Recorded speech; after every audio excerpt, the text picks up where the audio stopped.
So, good morning, everybody. As you can see on screen right now, we have Roohif. Roohif is here to join us to have a discussion with myself and Sleeping Warrior. We're going to be talking about optics and alike. I'm not too sure exactly what it is that he has to bring, but I'm sure we can get to that as soon as possible. In the meantime, and we've just been joined by Sleeping Warrior, which is very good. I want to just go through the TOT Awards, so I'm going to reveal the winner here and now before we actually get started. So, as we can see, I did take these off visibility now, so they are still private. However, this was the results for Sean. So Sean had 21 views. He had 3 likes and 1 dislike. So the total score for Sean, that's Sean Hawkins, to win this award would have been 4. The next person up we have is Arwin. Now Arwin had 93 views with 39 likes and 1 dislike. So that's 40 votes for Arwin to win this award. And finally, the hot favourite, Brenda, everyone's favourite. The one that was expected to romp home by a country mile. Let's have a look at Brenda, what she scored. So with Brenda, we had 53 views. We had 20 likes and 2 dislikes, giving a grand total of 22 votes for Brenda. So I hereby declare that the winner of the TOT Awards for 2019 was indeed Arwin. Arwin, who stormed through late with a tremendous score, doubling almost the score of Brenda, and having 4 times as many votes as Sean Hawkins. So, congratulations, Arwin, for your victory. Right. Thoroughly deserved, Alan. And right, let's introduce Roohif. Roohif, say hello. Tell us a little bit about yourself. Who are you? What do you do? Etc. What do I do? 41 years old. I don't do much of anything except annoy you guys online. That's pretty much it. What else do you want to know? That'll do, I think. Yeah. Sleeping Warrior, are you there? Let's do a mic check. Let's see if you're coming through good. Yeah, can you hear me? Yes. Coming through. Roohif is a 40-year-old Australian that denies 41, all evidence. 41. He's a 41-year-old Australian that denies all evidence contrary to his religion. Doesn't matter what evidence it is, he'll deny it anyway, and he'll come up with some fandangled explanation for why it's not. So I'm looking forward to whatever he's going to deny today, because today is going to be deny, no matter what. Okay, well, let's see. So Roohif contacted me. He wanted to discuss a few observations and the like. I know that he specifically mentioned the Isle of Man, Morgold Lighthouse. So that's probably why I brought you in, Tony. Obviously, that was your observation. But fire away, Roohif. What have you got for us today? Yeah, we can start with that. So obviously Anthony's been to St. Bees a few times, and it started with that debacle with the 35-foot viewer height on the cliff. Obviously, it turned out to be about 100 feet, and when you're up at 100 feet, well, oh, here we go already. It turned out to be 47, not 100, 47. We measured it. Yeah, your measurements were shit. I thought the Ordnance Survey maps were fairly accurate. No, you're mistaken. What you're doing is falsely applying the higher height against the video height. There were 2 observation heights, and I'm on about the lower one, which was what the video was made about, and the lower one was claimed at 35 feet. It was measured to be 47. We'll call it 50, but it wasn't 100. Are you talking about the top of the cliff or a middle cliff? I'm talking about where the video that was originally posted with 137,000 views on it, that video was not posted at the top of the cliff. That video was posted next to the caravans, and it was measured to be 37, but we'll call it 40. We're going to disagree on that, so it doesn't really matter for tonight's discussion anyway. Good. Well, so we can disagree with the correct version of events being presented rather than misrepresentation of false statements of fact instead being presented as true, then I'm okay with that. Okay. So that original video, you could see Morgold Lighthouse, right? You did a video 6 months later or so from the corner of the caravan park at that little Triangle. little paddock. Yeah, little triangle paddock. You claimed that little white vertical thing was the lighthouse. I made a 3-minute video demonstrating that it is not. And I challenge you to go back and challenge you to do an observation for, I think it was about a mile further back, on the exact same line of sight, where you would see both the lighthouse and the building that I identified, therefore proving that what you saw at the lower elevation at the caravan park was not the lighthouse. I offered 100 quid. Yeah, what I'll have to do is borrow Ranty's camera. I can't find my camera at the minute. I've misplaced it. It's gone missing. So if Ranty's prepared to let me borrow his, I will happily do that, or Awesome. I'll find my own. But at the moment, I can't put my hands on where my camera's gone. I can't find it. You can borrow mine. You can borrow mine, Tony. Yeah, cool. So there is 100 quid up for grabs for anyone that, for petrol money and dicking around time, for anyone that can go to St. Bees and go to a specific latitude and longitude and take an observation from there. Do you accept that? Do you accept that I have been there and I've sent you a video of me being there, albeit from the webcam, just my normal phone camera? After the challenge? Yeah, I sent you a 50 meg video. Do you not remember seeing it? I don't remember. You said you went there, but yeah, doesn't matter. Check your Skype call. I took video of it whilst I was there. I didn't have my P900 with me at the time, but if I capture, I mean, we're going into spring now. That's the best visibility time. Obviously, that's when the refraction is most bendy, and I'm more likely to see all the way around the Earth and see my own arse in my own P900. But at least spring's the best visibility time because it's generally cool, crisp, and really good observation days. So that's probable. Yeah, I can't do any observations in Sydney right now, by the way, because of the visibility. I'd love to get a boat going over the horizon, just like Harry does. Boats don't go over horizons. Okay. All right. So is anyone? Yeah. Roohif, do you happen to have any footage that we can watch? Anything that you've got that you can say, okay, this is the information I wanted from Sleeping Warrior. This is what Sleeping Warrior presented. This is what I need. You can play my video. It's only like 3 minutes or something. Yeah. Do you want to present it on your screen so that the audience can get a feel for this? Because at the minute it's just like it seems like we're talking to each other. We're not really involving the audience. Yeah. 1 sec. All right. Where are you? Yeah. So it's called. What if I told you that it's not Maghold Lighthouse? All right, hold on. I would say laugh at you. Yeah, and you'd be wrong. So yeah.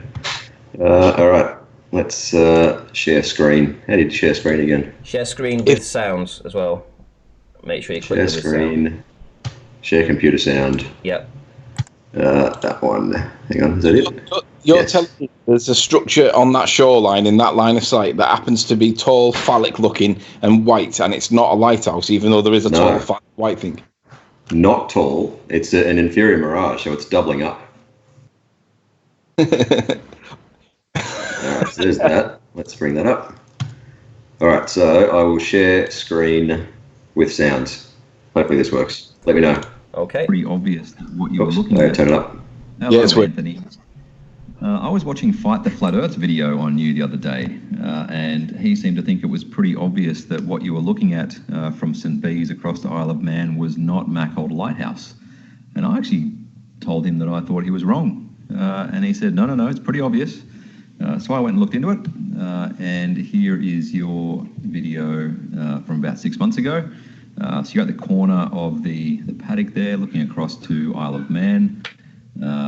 I've corrected your distance and elevation a little, at least according to Google Earth. If we go on to something like the Ordnance Survey maps, you'll see that this line here is the watermark at 0 metres above mean sea level, and then the 5 metre mark, 10 metres, 15, and then 20.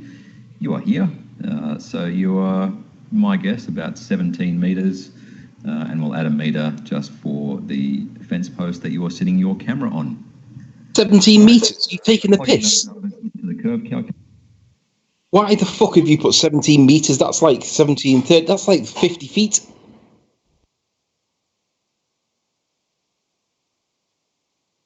Whoops, I was on mute.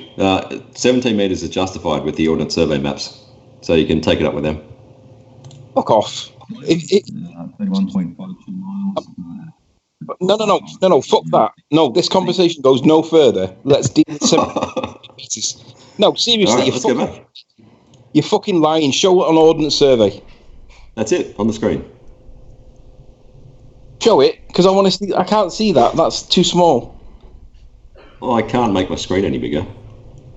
Right, how big 17 meters in feet? What's that in feet? So it's 20, 40, 60. 56 feet. It's about 50 feet, right? 56. Yeah. Ranty, you've been at the top of that slope thing. That you know that sandy path. Yep. 50 feet above sea level. Yeah, that's a stretch. With all due respect, Tony, you are the worst person in the world at estimating heights. Yeah, I think you got taken to school by flat Earth math. 1 second here. I think Miles Davis actually went and was supposedly measured it with Alkay or something like that, or somebody did. Somebody went and measured it in that location anyway, and they didn't get anything close to that. So Miles Delisle Davis claimed he was at 40 feet of elevation at the car park, right? Now, that's not 40 meters, that's 40 feet, right? And then I said to him, well, we'll go back and measure it. And we went back and measured it, and it was 21, not fucking 17 meters. You're a fucking lying sack of shit. Listen. I can't go there and measure it. The best data we have, I would trust Ordnance Survey over your guys' shit measurements. Well, I want to listen to the claim. Right, we can go back and we can go over the observational height. But let's listen to what your claim is. You know, because you know, let's see what's what. Right, let's go. That you are sitting your camera on. All right, so plugging those numbers into the curve calculator, 31.52 miles at a viewer height of 59 feet or 18 meters. The refracted hidden, 261 feet, which is far higher than the focal height of Mackworth Lighthouse at 213 feet.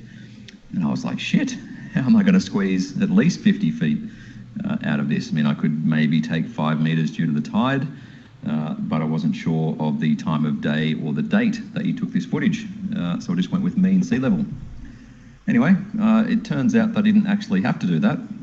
What I did is plot out the latitude and longitude of 38 individual buildings. Most of the buildings are in a place called Glen Mona on the Isle of Man. A few of them over here, and then a few of them over here. If you would like, I will make these latitude and longitude coordinates available in a KML file so that you can load it into Google Earth. I loaded them into my ray tracer along with all the elevation data from the shuttle mission, and then overlaid it onto a screenshot of your video after correcting the levels just so I can see the mountains. And as you can see, I'll do this very slowly and a couple of times. The terrain and the buildings match up incredibly well. So let's have a look at that again. In particular, you know, pay attention to little houses over here. Some of those in Glen Mona, and obviously these ones here. Let's try it again.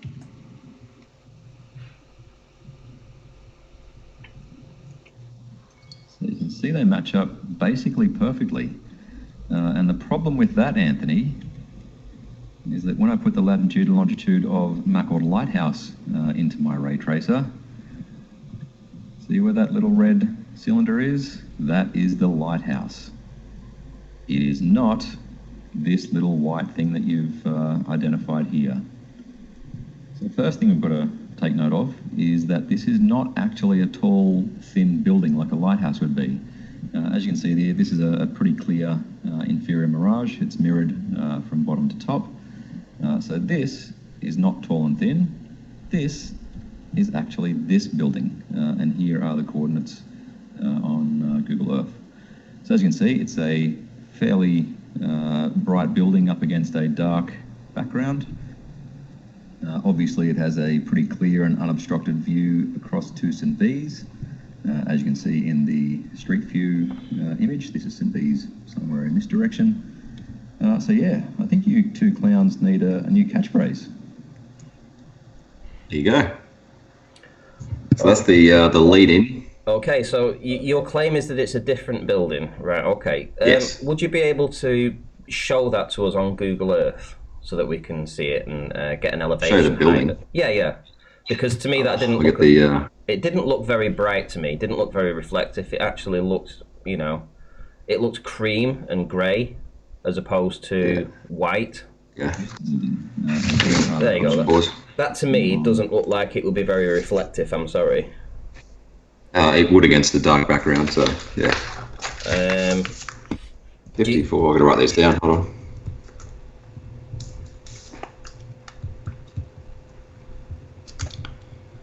All right, now I got to fire up Google Earth. Hold on.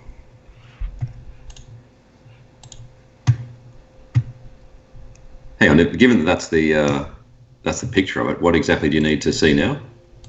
I'd like to see its elevation and its Elevation, line, where it actually sits. All right.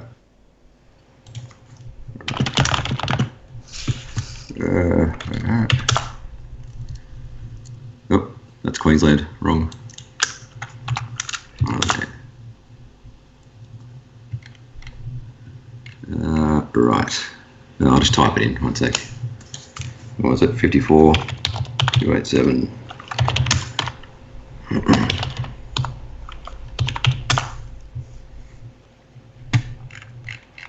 All right, that is it. 108 meters at the road, 110-ish on the building. Okay, so how is that at 4 feet?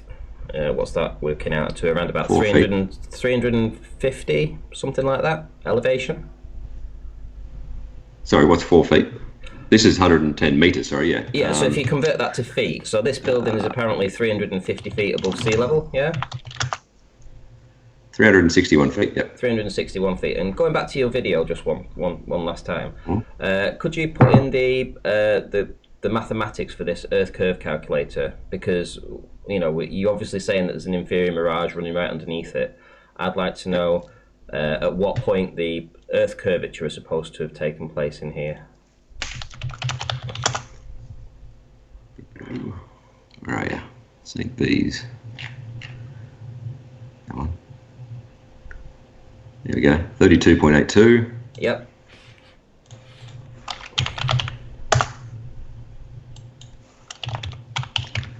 What do we say? 17, 18 meters, something. Refracted hidden 90 meters. 90 meters, and this is at 110. So we should have seen all the building. It shouldn't have had an inferior mirage on it, correct? No, I think you can see all the building, but there's an inferior mirage below it. Can you show us the image again?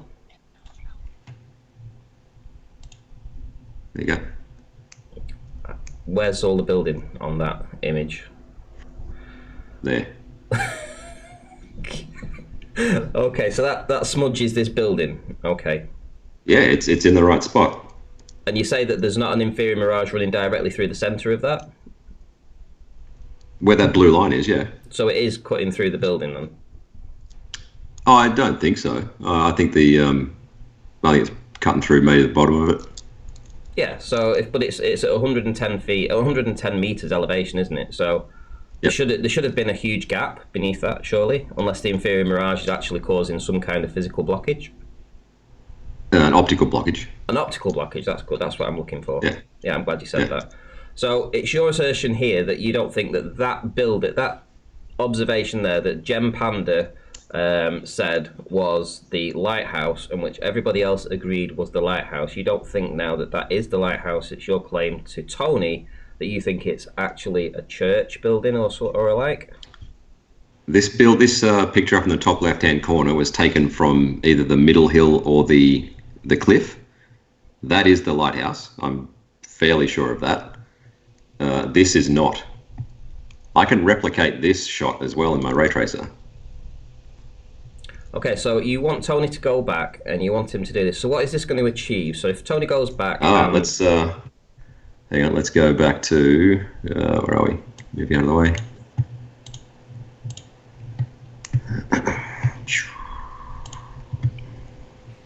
Rightio. Let's go back to this one. All right, is my sound coming through still? Gentlemen, yes. If you've been around... All right, let's go. Ladies and gentlemen, if you've been around Nathan Oakley's Flat Earth debate show for a couple of years, No doubt you would have seen Sleeping Warrior's Magog Lighthouse observation and how they both think that it proves the Earth to be flat. So I'll leave a link to Anthony's original video in the description where he gets a shot of what he thinks is the lighthouse taken from the St. Bees caravan park. Now, I put out a video at the beginning of this year, and again, I'll put a link in the description, showing pretty conclusively that the little white thing that Anthony thinks is the lighthouse is actually just a regular house a little bit further up the hill, while the lighthouse itself is actually below the horizon. All right, so just a little reminder, here's my 3D render overlaid onto Anthony's footage, showing that the lighthouse isn't where he says it is. And I'll fade this in and out a couple of times just so you can see that everything matches up. So obviously that little red cylinder there is where the actual lighthouse is, and it does not match up to the little white thing that I've circled in red that Anthony believes is the lighthouse. Okay, so there we go. And Anthony was not happy about it. But I had a great idea to prove Anthony wrong. What if we could get an almost identical shot from a higher elevation? So here we have Anthony's original line of sight to the lighthouse from St. Bees Caravan Park, where his elevation was only about 17 metres. And I've extended that line of sight a little bit to the east, only about a mile or so, where the elevation will be about 54 metres. So from Anthony's position at 17 metres elevation, the lighthouse should actually be below the horizon, but from 54 metres, you should be able to see almost all of it. So I've actually checked Google Street View, and it looks like you've got a really clear view to the lighthouse, which is great. And I've also rendered another image from the higher elevation location, showing you what it should look like with the lighthouse actually visible. So the challenge for you guys, anyone that living in the UK that has a decent camera, I'll happily reimburse you £100 for petrol money if you can go to both of these locations, replicate the footage, and then we can all have a good laugh at Sleeping Warrior. The end. Okay, so that's the claim. So, right, hang on, let me get this image. If you want to stop sharing yourself, Yeah. let's see if I can't. I don't want it on paint. Boom. There we go. Right, let me share my screens. Oops. Right, so you should be able to see my screen now, yeah? Yes. Yep. Okay, so I can't believe you don't think it's the lighthouse. Let me go back to. I don't know where this was taken from. This was from the same location. It's just a high contrast image that I've actually done myself. It's probably far superior than anything that you actually have. So let me just go to your channel and find that video, and then we'll do a little bit of work on this on the fly. Right, so Roohif, here we go. So let me drag you over here. Which video was it that you said that you wanted this one to?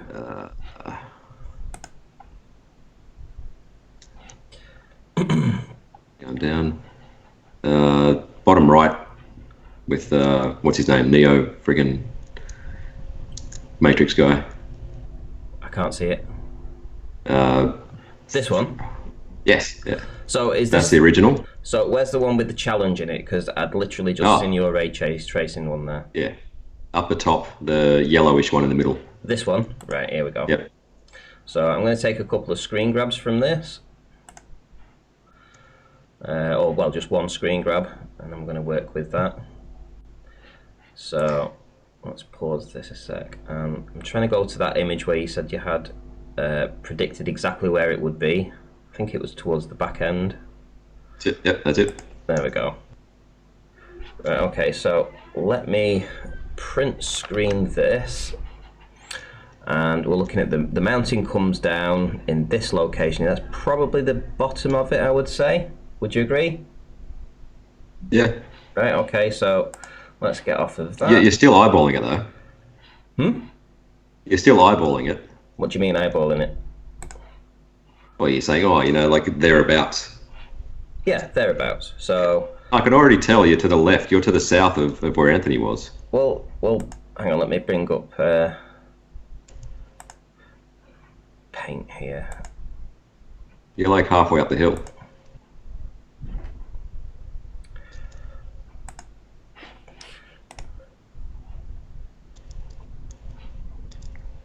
Oh, I like that you prepared something. Yeah, I've got a few little things because I don't know what you're actually going to bring up today. So, I was actually hoping you'd drive the whole thing. Like I've got notes. That's it. right, okay. Right, so let me do. So what we need to do now is we need to get that image here, and all I'm going to do is take out where you think it should be, right? So I've got your claim that you think the lighthouse should be here, so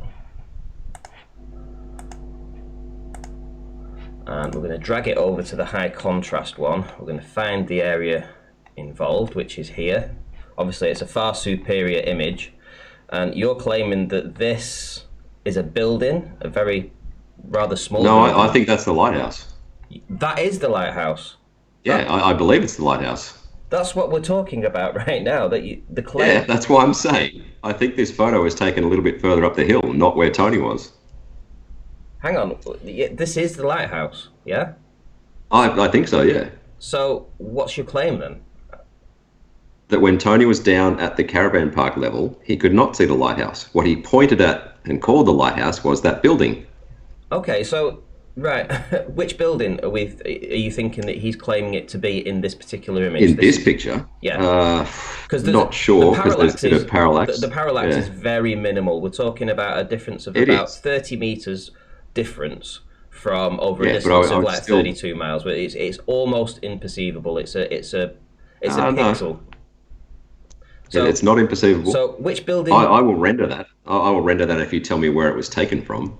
Okay, so which building in this image do you think Tony saw from lower down? I'd only be guessing. Like, I don't know where this was taken from. This was taken from 2/3 up the hill or halfway up the hill. Yeah. See, I'd probably need to render it. Okay. Right. So let's go back to see if I've still got your channel open. I don't think I have, so I'll do a new one. I'm going to go back to your original image, your original challenge. So let me see if I can get a screenshot of that. The original video or the second challenge?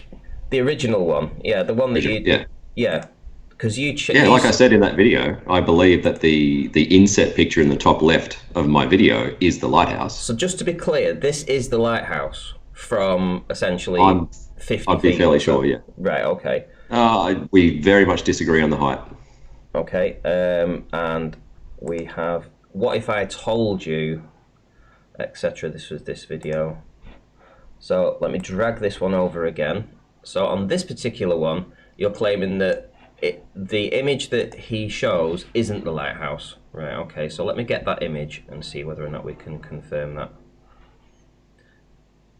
Right, so let's get to the point in question. I think was it here? Yep. So the inset, I believe, is the lighthouse. So, right, okay. So you now think that this isn't. Right, okay, so let me print screen that. And get rid of that.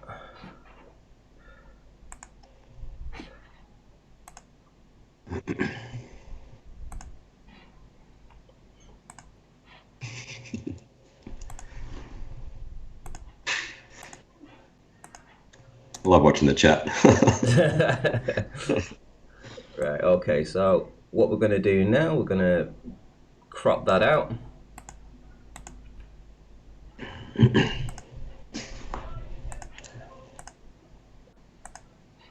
Now with a tiny bit of parallax, obviously we want a tiny little bit of parallax in here. So let me try and sort of scale it to a height that sort of works. I think that's about right, because those buildings on the left over here. Do you get how precise my analysis was though? Like I've literally got the lat longs of all these buildings down to 6 decimal places Yeah. and rendered it as a 3D image, right? So as you appreciate, there is a tiny bit of parallax going on.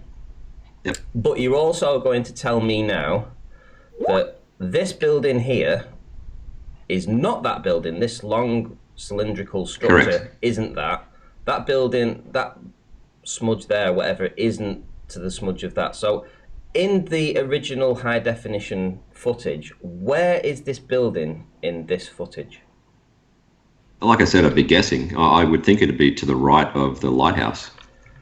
I would have to render it to be sure. So what we're going to do, we're going to have a look around here. We're going to try and find these buildings on the high definition. So which smudge in anywhere around here are these two buildings that aren't these two buildings? No, that would have to be them, like either side of the lighthouse, right? So if these are either That'd side, be my guess. So if these are these two smudges are either side of the lighthouse, then it isn't the building that you've pulled up, because No, because the lighthouse has parallax. No, the lighthouse has some steps running down to it, and it has a building at the top where the guy that runs the lighthouse can stay in. So he actually comes down these steps and he goes into the lighthouse. The same here. So that isn't the building that you pulled up on your image. You pulled up like a church building somewhere different. Yeah, yet it matches the lat longs in 6 decimal places. I don't care. I mean, I'm asking for Of course you don't. visual proof. Well, it's quite obvious that I'm looking for a building from a high definition image to find these buildings that aren't this building here, that aren't the lighthouse. I'm asking where in the original image from higher up is these two buildings that you see here. If it's not these buildings, where are they? I would need to render it. I would need to render it first of all to verify that is the lighthouse. Like I believe it is, but I still have to render it. So this is now this is the lighthouse now. No, not the top. The bottom. I believe the bottom is the lighthouse, but I would need to check. And you think these buildings now might be connected to the lighthouse? No, I think they're the buildings. I think the one on the right of the lighthouse is the one I identified in my video.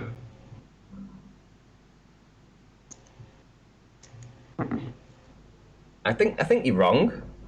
Just because we can't see from a higher elevation any building that has this reflective properties that would create a similar view of this. So this But is do you think see the buildings in Glenmona to the left, that big, well, relatively large block of buildings? Yeah. Do you think they're all white? Do I think they're all white? No. Yeah. Okay. But it's likely that they have quite a bit of white in them. And we could go for a Google Earth tour around Glenmona. I don't think we need to do that. I think we just need to identify these two buildings in this image, and I don't see anything other than these here. And with a little bit of with a tiny bit of parallax I can't render it in real time. Like that would need to be something we'd come back to. So. But I think did Anthony rage quit? I think so. But Right. You know, to be honest, to be fair, I mean, I don't see a problem with identifying that. I think there's more reason to believe that that is the lighthouse than to believe that it's not, simply because in a high definition image from higher up, you cannot see another building in that location with these characteristics. Yeah, I don't think it has those characteristics. There's an inferior mirage which makes it look thin, tall. Okay, so what does the inferior mirage do? It's it's atmospheric blockage, right? Yeah. Yeah. So without that atmospheric blockage, you would be able to see more. Yep. Right. Cool. I'm glad we're on the same page with that, because, you know, that took a lot of work. A couple of years ago when you were coming on the debates, you know, this inferior mirage was always where the Earth curve was. I've been back and forth on that one a little bit. I used to sort of be quite conservative towards flat Earth and say, look, at best, you know, the visible horizon is the actual horizon. I'm not giving as much benefit of the doubt now to flat earthers. Ron Hagberg, a lot of his footage has speedboats with inferior mirages, and the inferior mirage, like the boats are riding impossibly high on the water. So that to me says that the actual horizon is closer to the top of the inferior mirage than the bottom. So. Okay. Right. So, do you want to talk about Ron Hagberg? I mean, I know that you. Not really. No, because it's my beef with him is more about eclipses and whatever. With Magog Lighthouse, I mean, I will render. I'll render it from wherever you were, and we'll come back to it at some other day. Okay. Right, so at least we've got some progress on that then, with new information from a high contrast image that I have that sort of validates, in my opinion, it would validate Sleeping Warrior, just with a little bit of parallax. But hey ho. Right. But the parallax is not insignificant. Next on the agenda, what else have you got for us? Yeah. Hold on. My taboo conspiracy video was actually why I contacted you. So I put out a video which was debunking an old video of taboo conspiracy, like at least 2 years old. It was at Great Salt Lake in Utah, and there is an enormous smokestack or smelter stack on one side of the lake, and a very small, relatively small building called the Great Saltair Pavilion, pretty close to the water level. And Taboo Conspiracy used the big smelter stack as a reference, and then panned across to the left, found something on the horizon, and just declared it to be the Great Saltair Pavilion.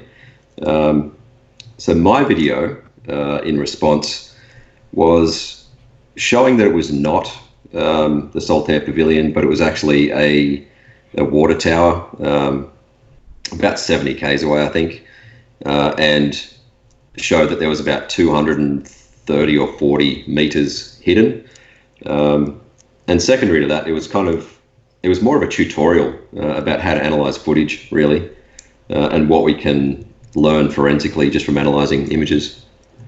Okay, so you wanted to talk about that, but I've already seen that video, and I don't disagree with your findings in that. I also don't disagree with the fact that he didn't re-upload it to his new channel, because he had his old channel. So previous to that, when you're finding your feet in this debate, you don't have anyone to hold your hand and say you need to do this, you need to do that. You're literally doing a lot of stuff on the fly, and you learn as you go.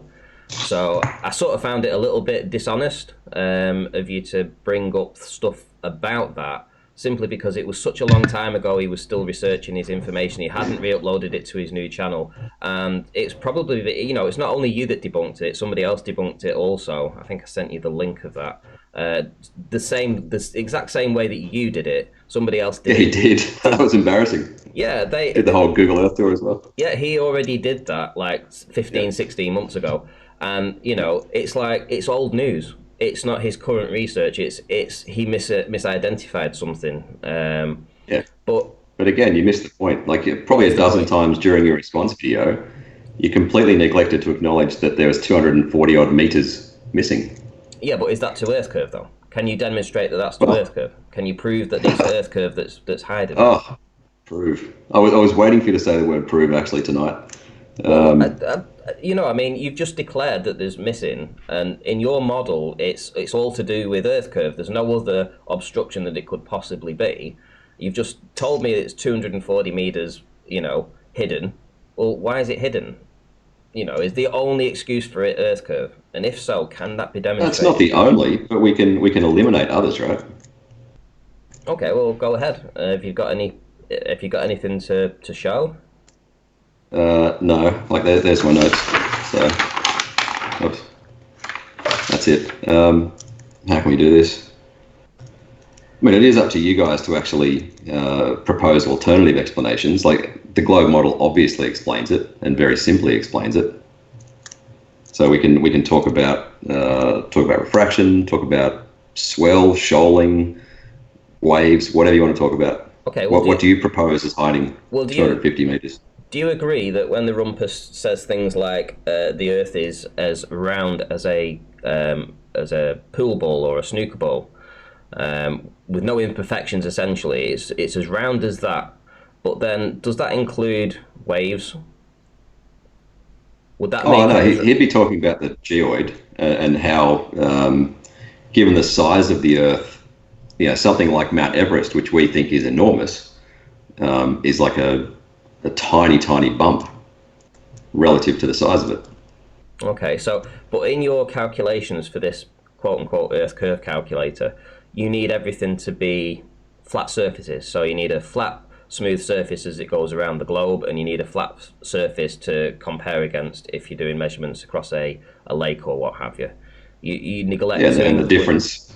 the difference is called elevation. Like, Yeah, but you neglect to include things like shoaling, like wave heights.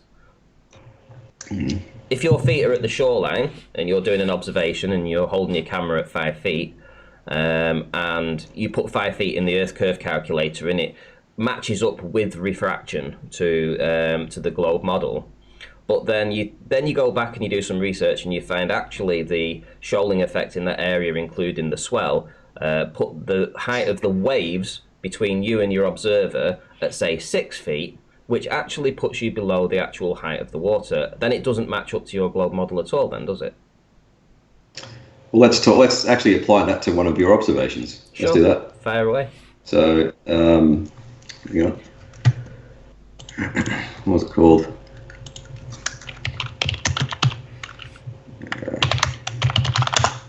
It was the one, you're at Anchor's home and you're looking across to Walney Lighthouse. It's the 18.1 mile observation. Trying to find it. I was at where? Anchor's home. It wouldn't be 18. Yeah. It wouldn't be 18.1 miles from there. It would be about 13. I think the title of the video is 18.1. So that would be a different. That would be a much further distance then. That would be up near the mirror ball. Well, it's in your video. Wait, do you want to put it on? Let's put it on. Yeah. Show me which one it is. All right. Hang on, I'll screen share again. One sec.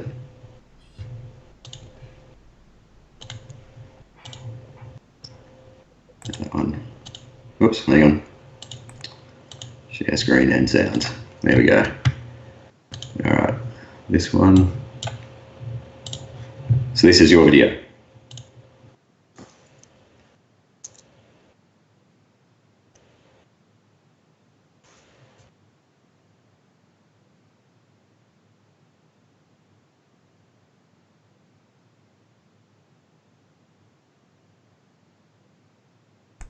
Yep. So it's not 18.1 miles to Walney Lighthouse. It's 18.1. That green thing in the distance is a crane. It's a mock-up crane of the original, and that is about 18 miles away. The lighthouse is about 13.1 or so from this location. So what are you proposing here? I can't hear you, by the way. Whoops. So this crane here, I did some calculations on it, and this long piece here is roughly 50 feet off the water. You said in this video that you're no more than 7 feet off the water, and I think that's roughly correct. So I'm wondering what sort of geometry allows you, to have 50 feet of this crane hidden when you're at 7 feet. Okay, well, let's have a look at which way the water's running, shall we? Play the video. Let's see if it's going from left to right. Yep, looks to me like the water is moving from left to right. Would you agree? Yep. Okay, so that's the incoming tide. Now, you know the location where I live? Yep, huge tides. Huge tides. You also know where it's actually heading, where all that water is actually going to right now? What's the bay called? Morecambe Bay? Yep, it's heading into Morecambe Bay. And do you know what happens in that location? The tides come in and the water rises. Yeah, you also get a tidal bore effect. Tidal bore. Okay. It's also well known in this location. You're actually looking across the mouth of the estuary right now. So you're actually looking across a funneling effect as that tide is pushing in from left to right. and you do have like up to 10-meter high tides in this location. So what you've got is you've got a tremendous amount of water pushing up and funneling up into that Morecambe Bay, and you get a rise in that location. It's well documented. Okay, it's well documented. Geometrically, how much does that water need to be above the water at your toes or the water at the shore? How much higher does the water have to be to cause 50 foot of obstruction at the other side? Well, if it's let's say the high point in your field of view is a mile away, and let's suppose that you've got an 8-foot rise in that location, so that would be 2 foot or a foot higher than where you are. You multiply that over 18 miles, you've suddenly got obstruction. So you're proposing that there's 8 feet of bulge in your footage from the waterline to a mile out? I wouldn't disagree with that. That's if you actually check the data for this effect, this shoaling effect. I think that's absurd. It gives you between 1 and 2 kilometers is generally the location for this shoaling effect to happen. Now, obviously, this is for regular shoaling in regular places. This isn't in this location where you've got this tidal bore too. The maximum the tidal bore's ever been is around about 2.8 meters. So that's around about 9 feet or so. And in conditions like this, it's generally around about 2 meters. So all right. I've never looked into the tidal bore aspect. I've looked briefly into the shoaling. When you said that there was hypothetically an 8-foot obstruction 1 mile out, when you're at 7 feet and you're on a flat surface, supposedly flat Earth, that only causes 18 feet plus your 7 feet obstruction, 25 feet. Say that again. Sorry, I was just typing if you are at 7 feet and you've got an 8-foot obstruction 1 mile out, that's only 1 foot higher than your camera. Yep. So after 18 miles, that's only 18 feet higher than your observer location. Yep. So 18 plus your original 7 feet is 25 feet. Agreed. And if you have higher than that, if you have another foot on top of that, you have 9 feet gets there. You have 36 feet. Yeah, plus your original 743, you're getting close. So, but have you checked the shoaling calculator? I briefly saw it on your stream yesterday, I think it was. So, if you've got a 2 or 3 foot swell in this location, bring it up on the screen. Right, hang on. Let me just before I get to that, let me just. I want to pick something up because this is an observation from exactly the same place. So let's go to the 3.7. There we go. So let me download this image. Yeah, so a 10-foot. Yeah, hang on, just before you. To cover 50 feet, you'd have to have like a 9.5 foot difference a mile out, and I think that's absurd. Okay, so so that you can see this image, you might let me just share screens. This one, start sharing. So you should be able to see this image now. Oh, Scott, yeah. Okay, so I did exactly what you said to do.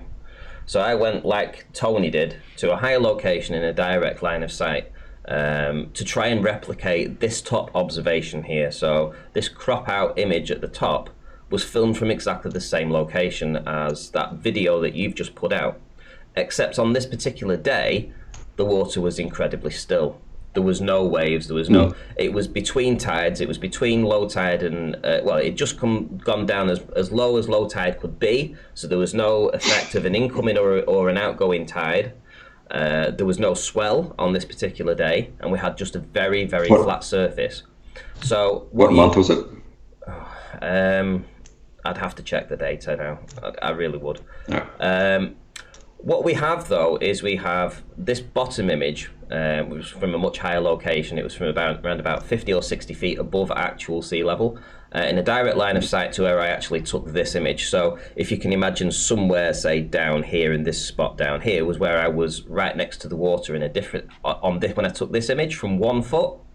So with no water, with no tide pushing in, with no shoaling effect, and with no anything like that, no tidal bore, nothing, we get an observation like this, right? An observation like this, which matches up perfectly to an observation from a much higher height. Now this is from 1 foot. This is from 1 foot, a distance of 18 miles. I think you should. Is that one of your really old videos? Yeah. Is that one from like 2 years ago? Yeah. Yeah. So, you know, I mean, I can, you know, what we're demonstrating here is that the effect of the, because going back to the water, you said that the water pushing in, you found it inconceivable that this water pushing in could actually obstruct these buildings in any way, shape or form. And what I'm demonstrating here is by this 1 foot observation, and I've got 1 inch observations. I've actually got videos of me digging the camera into the sand to get as low as possible, and still seeing these buildings at that distance across water like this, which is just very, very flat with no swell on it at all. And when you get the wind helps that. When you get that, you get this, right? So you can show an observation that has obstruction with water pushing in up the channel, yeah? And what I'm saying is, well, when you don't have that effect, we don't have that force of water pushing up the channel, you see shore to shore. I can go further. I can show another video. This one here. This was from Red Pill Philosophy. I'm sure you've seen this one. I don't know if you've ever got around to discussing this at all. I'm sure we'll talk about refraction very shortly, Randy. So you're going to go talk about refraction. You're going to say that this observation here, complete shore-to-shore observation, is what, refracted? Yep. How can you demonstrate that? Can you prove that there was earth curve there, that it was lifted up beyond? What do you mean, prove that there was earth? Well, you just both you and Taboo Conspiracy phrase it very strangely. Okay, well, we see this because we just see it. Now, Red Pill Philosophy went out and he's looking at this bridge with these cars going over it. And let me just play a little clip of the video. I'll mute that. So these cars. Are the cars going in the water? No, that's down to 6 feet. It's no more than 6 feet. The bridge runs off, and the height of the roadside is 6 feet above the water, and you actually see the cars. If I go back a couple of tabs here, you actually see the headlights of the cars go across here as it flattens out. I've triangulated the buildings in this video. He was seeing no more than 6 feet above actual sea level at 18 miles. Now, how did you do that? Sorry? How did you triangulate them vertically? If you go to his observation here, let me. I don't want to. Sorry, it's a bit of an in-depth question. Sorry. Yeah. Just 1 second. Let me bring up Google Earth. I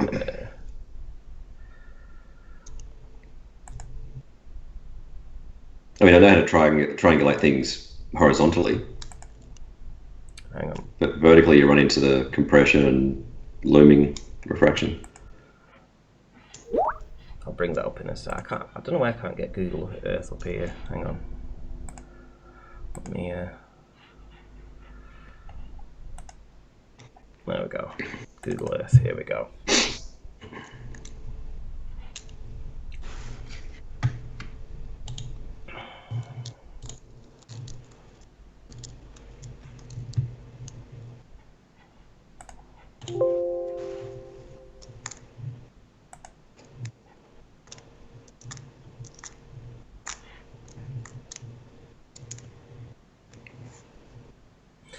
My PC just runs pretty slow when I'm sort of like streaming and then restreaming it through Skype, so if anyone's getting any kind of buffering, just hold on for a minute. So let me see if I can find, I think it was down here.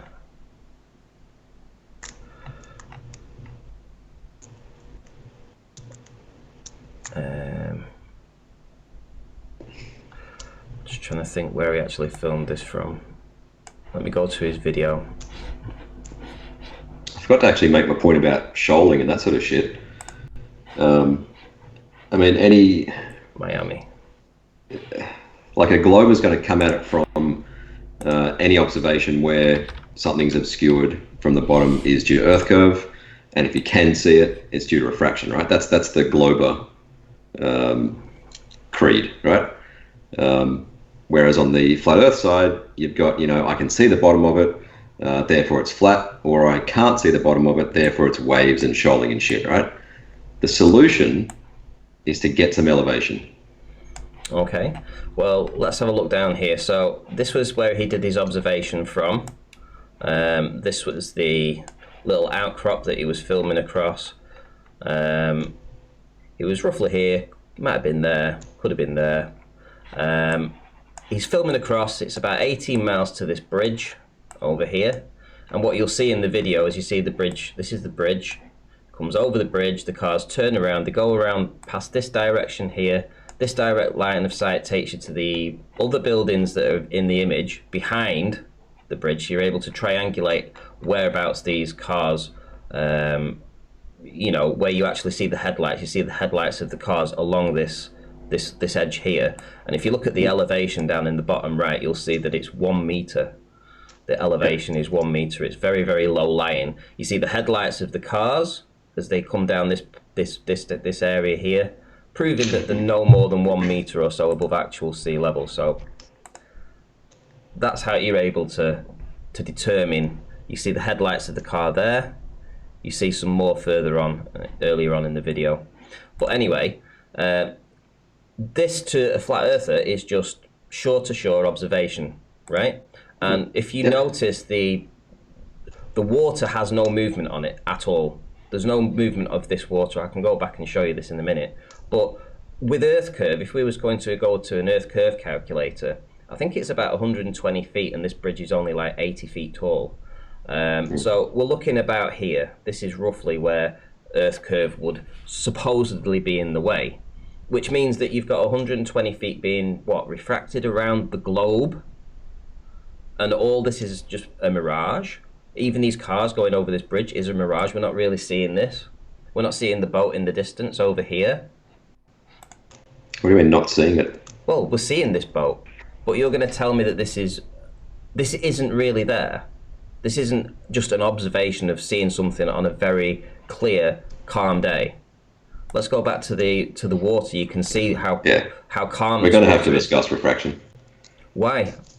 Because you said earlier in a video that over 30 miles or so you were looking to find an extra 50 feet of refraction for Moor Gold Lighthouse, yeah? And how difficult that would be. Well, that was a facetious comment, by the way. Well, this is a shore-to-shore observation. This is shore-to-shore observation. There's nobody in the right mind is going to look at this and say that this is a mirage. Yeah, and then we look at something like Canagoo, where there's like 2,500 meters hidden, and then what do you say? This is why we need a discussion on refraction. Well, let's stick to this video for now. We're talking about this video. We see a boat way over here. We see some birds here. You can see how still this water is. We're seeing shore to shore. And you're going to tell me that this is all being loomed up. It's not just because that the water is just incredibly still on this day with no tidal effects, no swell, no waves, nothing. There isn't a single thing on this image that shows that there's any movement of this water. And when we get that, we see shore to shore. And until you understand why it's useless doing observations so close to the surface because of refraction, I dismiss. I've said it. I've done a few videos on refraction, right? At the end of each one, I say don't bother doing observations close to the surface because the density gradient can be extreme in either direction. If it's extreme in one way, it causes a huge amount of obstruction. If it's extreme in another direction, you can see shore to shore. So you're telling me that it's flattened out 120 feet of obstruction over 18 miles to give you an illusion of seeing something that's beyond the Earth curve, but you can't. Conditions have been empirically measured such that it would appear optically flat. but you can't demonstrate this. Could you bring Well, up? I wasn't there on the day. I didn't bring my high precision temperature gauges and shit. Florida is known for high refraction, by the way, in the literature, because it's hot and humid. Would it also be? Let's go back to Google Earth. Would it also be somewhat useful to look at the topography of the land across this particular bay area that he's filming across and how deep it actually is? Would that help? Not really. Why not? Well, like I said, my position is that any low altitude or low elevation observations close to the surface are pretty much useless either way. Like I said, a global, if there's obstruction, a global will say it's Earth curve. If there's not, it's refraction. A flat earther will say if there's no obstruction, the Earth is flat. If there is obstruction, it's waves and shit. They are pointless. Well, so get above the surface by a decent amount. Make long distance observations where you're far enough above the surface such that the density gradient's pretty uniform, and therefore uniform refraction. And look at something like Canigou or San Jacinto, or any of the Beyond Horizons photos, any of them. Well, here's my contention. My contention is that in this particular bay that he's filming across, it's pretty much the same. It's about -3 meters across this entire area here. It's pretty sheltered. It's not actually this deeper area where you've got -300 meters or so in depth. Across the area that he was filming, it was about -3, roughly the whole area. So it was pretty flat. The water, the topography of the land underneath this area here is just the same height, pretty much what you would expect to see in lakes and stuff like that, or alike. But it's also very similar to our location where I film in. When I get to see these shore-to-shore observations, we haven't got this drop-off like here. There's no drop-off where you get this shoaling effect. So in places where we have flat topography underneath the water, we get observations that then you would claim are being refracted around the curve. Mm. This observation here that is shore to shore with the water isn't moving at all, right? Yeah, but you're making an argument here from waves, right? You're saying if there's waves, then it's obstruction. It's kind of what I said a minute ago, right? Well, I'm saying that the shoaling effect, the movement of water, has a huge impact on things being missing from the bottom. I very much disagree. Let's do shoaling first and then refraction. Well, no, let's talk about refraction now, because you're saying that this is refracted. You're telling the audience and myself here that this imagery is being refracted around a sphere. How about we get Anthony back? Actually, I'll trigger the fuck out of him again. Right. So you're do you accept? You go. Yeah, I just want to be sure that we're on the same page here. That you're saying that all this is being refracted around a globe, right? Yep. And I'm asking for proof. Prove to me that it's a globe first as well, but then show me that this can happen. Show me that this effect can happen. I will demonstrate first principles as to why refraction is a fact. Is that acceptable? I'm more looking for a demonstrated proof of this looming effect, this idea that refraction can lift these buildings beyond Earth curvature or anything really, a hill, a mountain, anything, something that's going to lift. That involves understanding refraction. Can it be demonstrated? I'm looking for an experiment an experiment or test that demonstrates that from seeing a building and then going further and further away, you watching it go up and down through Earth curvature via refraction. I'm not sure what that means. By refraction. I can bring up my video. So my video when I went to California. I want to see a temperature gradient we can't measure them that precisely to do it. So it's just a fairy tale then? No. This is kind of what I say about getting elevation. Because they can't be measured so precisely, so close to the surface, we have to do it over a longer or a higher elevation, like between 0 and 1 kilometer or something, and then take the average of that. The problem with being so close to the surface, especially over water, is you've got that huge temperature in and out between the water and the air. and that messes with the density gradient that we can't really measure all that accurately.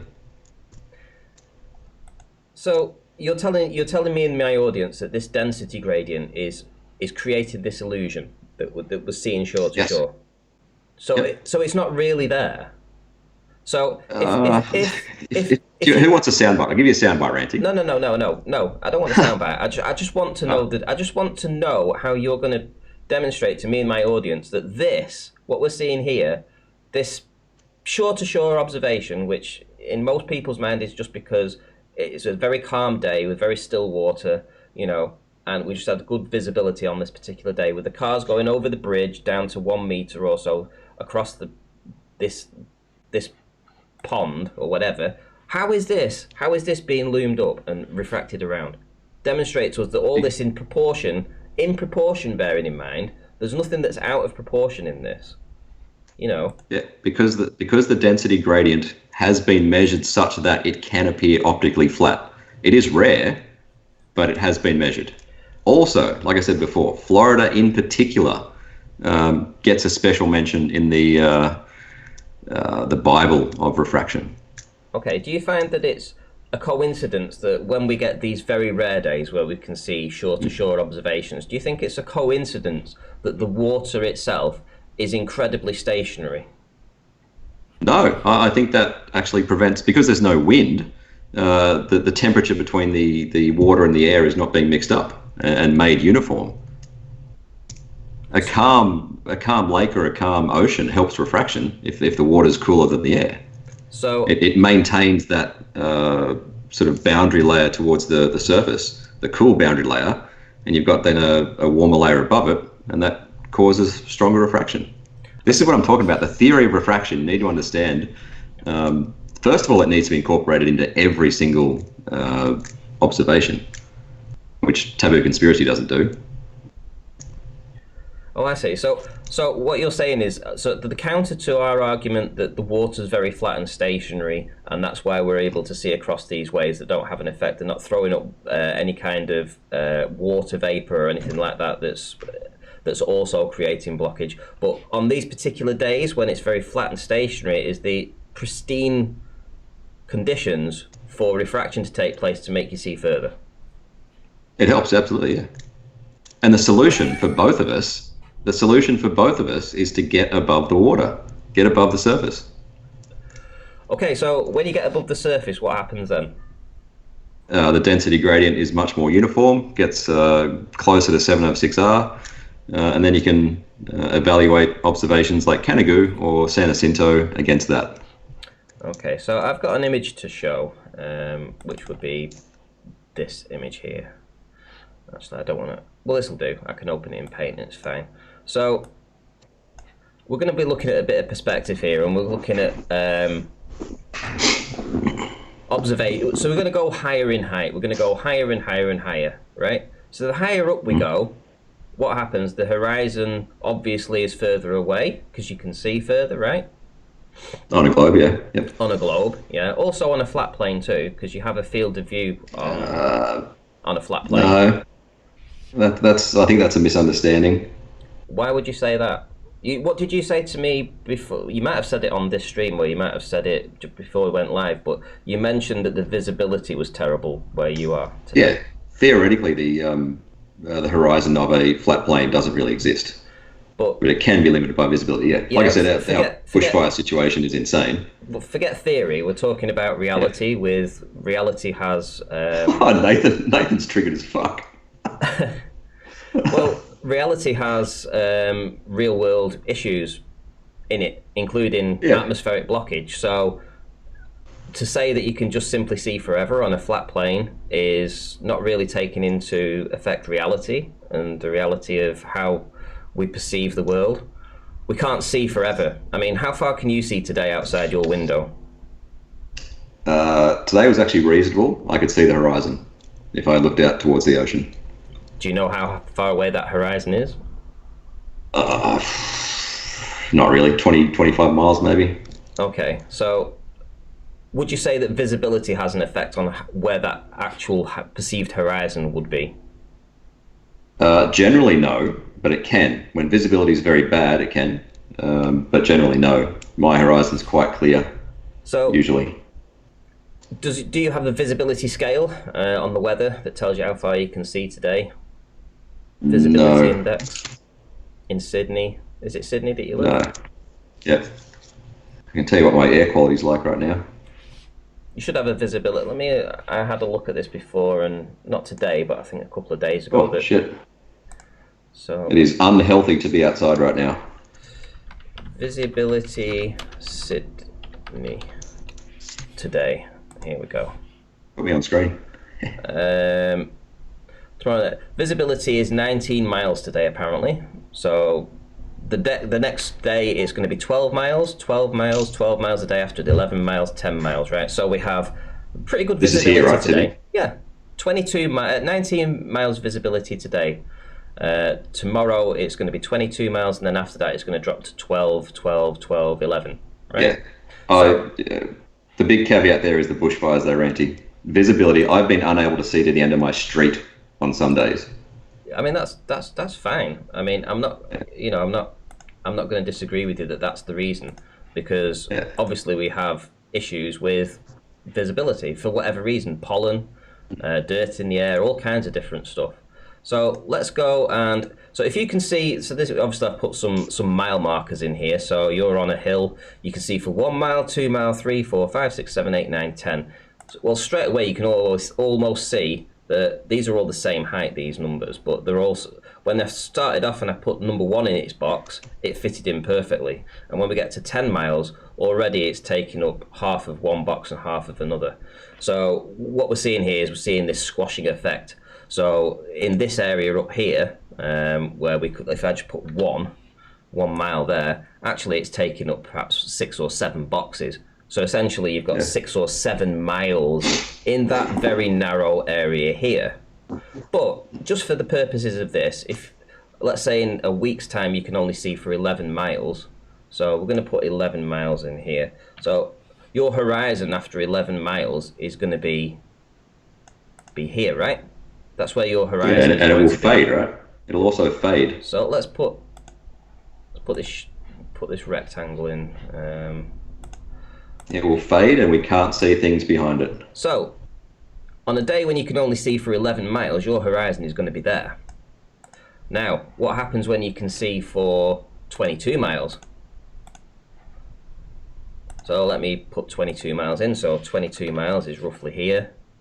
Let's just put it there. I'm not too fussed about being completely accurate right now. But what happens to the horizon then? Due to perspective. It appears higher. We're talking about Harry now, right, aren't we? Well, we can talk about Harry now, but we're talking about you saying that you can see to the horizon. Well, you just said that you can see to the horizon, and I've said, well, that's dependent on how far you can see on any given day. It has nothing to do with a horizon, and also on a flat plane. In this location up here, where we go right up to the midpoint up here, we're talking probably 30 miles away. So there's been a huge increase in distance in a very short, very narrow horizon band here, right? So you're never going to see forever. You're never going to see forever. When you get to this sort of point, to the midpoint, that could be 250, 300 miles away. I agree you won't see forever. There are two things. Number one, the horizon is below eye level. Number two, it doesn't fade unless there's visibility issues. And number three, if it is what you say, you shouldn't be able to see things further than that. And all three of those things are wrong. What is the horizon? Oh, the reified edge of a sphere or whatever. Who is it? Well, it's just an arbitrary place given to where the it's not arbitrary. Why is it arbitrary? Perceived sky meets the ocean. Yeah. In your model, it is. In ours, it's a hard point. Yeah, but if your hard point, this is your horizon. Let's suppose your horizon is at 22 miles. So for whatever reason, you're at the right altitude that the horizon is 22 miles away, but your visibility on that particular day is only 11 miles, right? So you are going to turn around and say that there is the horizon, when in actual fact, it could be up here in your model, but you're going to claim that this is where the horizon is because you can only see that far. And in No. in appearance, all this will be sky, here, and that will be water. So you'll have water down here, you'll have sky up here because this is how far you can see on the given day, and then you're going to say that there is where the horizon is. If you had a auto level or a theodolite, like I had in Harry's lounge room that day, we measured the angle down to the horizon. We can work out then how far away that is just with trigonometry. Do you agree with that? We'd have to, either assume a flat Earth or assume a globe, but we can do the trig and work out how far away it is based on the angle and the elevation. No, I don't, and I'll tell you for Why why. Because firstly, if you look at this video here, where is the horizon? Because what you've done here is you've flattened this out and you've claimed that it's been refracted up. Yeah. He's 6 foot off the ground, right? So he's 6 foot off the ground and he's seeing down to 6 feet over here. So Yeah, but the angle to the horizon is basically 0. So in your model, let's go back to this image here. In your model, when he's taking this observation, the horizon should have been down here. But the fact is, on this particular day, he was almost able to see shore to shore down to 6 feet, which would place the horizon up here, and you can see it in the image. So you would actually be aiming your theodolite at a mirage. This is again where I'm going to say get some elevation, like Harry, at 76 meters, where the angle down to the horizon is considerable.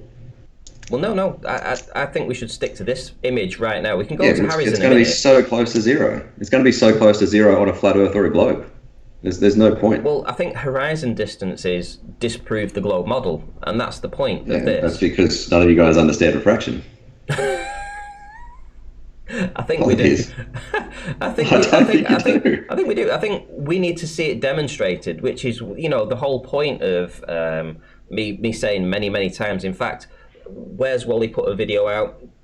He specifically quoted me saying I wanted to see proof of this looming effect, looming beyond Earth curvature. So I want to see a building or something like that loomed up in proportion beyond Earth curvature into the field of view of the person taking the footage, and I want to see that demonstrated. If you can prove that, and you've got a great demonstration. Have we? Go ahead. Have you got something to show? Did. Have you got something to show? Well, I'll show Harry's footage. Go ahead. I'm not sure that you show Harry's video. Are we allowed to show Harry's video? Yeah, it's fine. Go ahead. If you've got something, if you think you've got something to show, I'm sure I could show Wally's video, right? Yeah, you can show Wally's. Hang on. I've got to find it now. Hold on.